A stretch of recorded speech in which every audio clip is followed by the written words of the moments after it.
From the KATC Weather Lab, here's Bradley's forecast.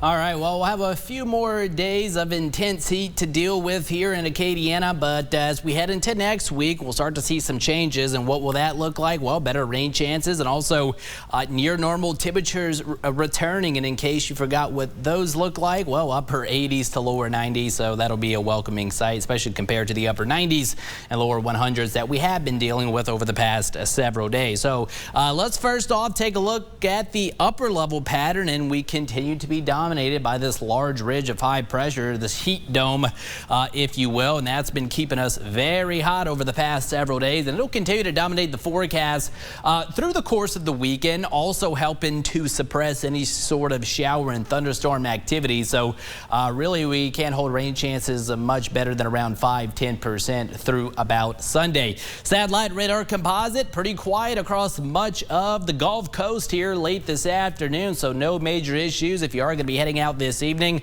Overnight tonight, pretty clean sweep here on Power Doppler 3, albeit it will be on the warm side. Things will be slow to cool through this evening and overnight tonight. All right, quickly out in the tropics, the Eastern Pacific rather busy. We got two hurricanes, both of which are going to be heading westward. Obviously not a concern for us, but typically when it's active on the Eastern Pacific side, the Atlantic tends to be a little bit quieter, and sure enough, not a whole lot going on in the Atlantic basin. The only thing really we have is the remnants of Cindy up here near Bermuda, but that only has a 10% chance to redevelop in the days ahead. But even at that rate, not going to be much of an issue. And again, rest of the Atlantic pretty quiet at this time. Now, as we head into next week, something we're going to see is that ridge of high pressure start to ease a little bit and break down, and that's going to open up a general weakness within the atmosphere here locally. And once we get some daytime heating each and every day,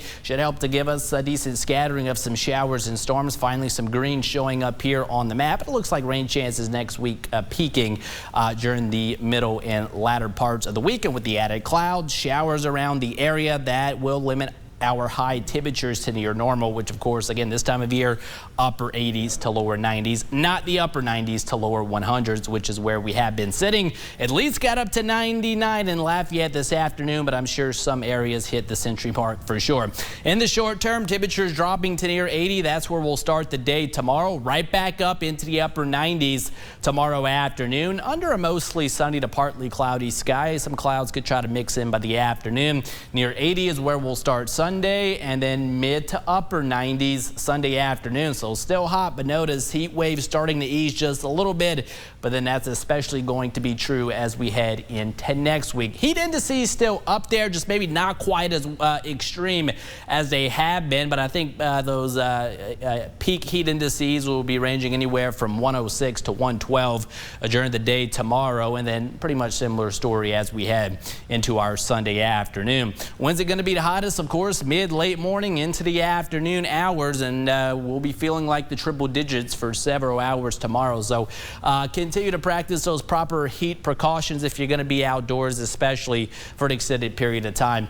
80 will be your projected low tonight. Pretty quiet night ahead, but steamy indeed. Temperatures pretty slow to cool through this evening and overnight tonight. 10-day forecast looks like this. 99 your projected high for tomorrow. Rain chances no better 5–10% through the course of the weekend, but then finally the heat wave starts to ease as we head into next week. We'll start to introduce a slightly better scattering of some showers and storms pretty much beginning 4th of July afternoon. Not a washout, but at least some rain chances there, and it looks like rain chances could peak toward the middle and latter part of the week at around 50 to 60%. Of course, that'll be some welcome rainfall, not only to help out with the hot conditions, guys, but also the yards and people just needing the rain.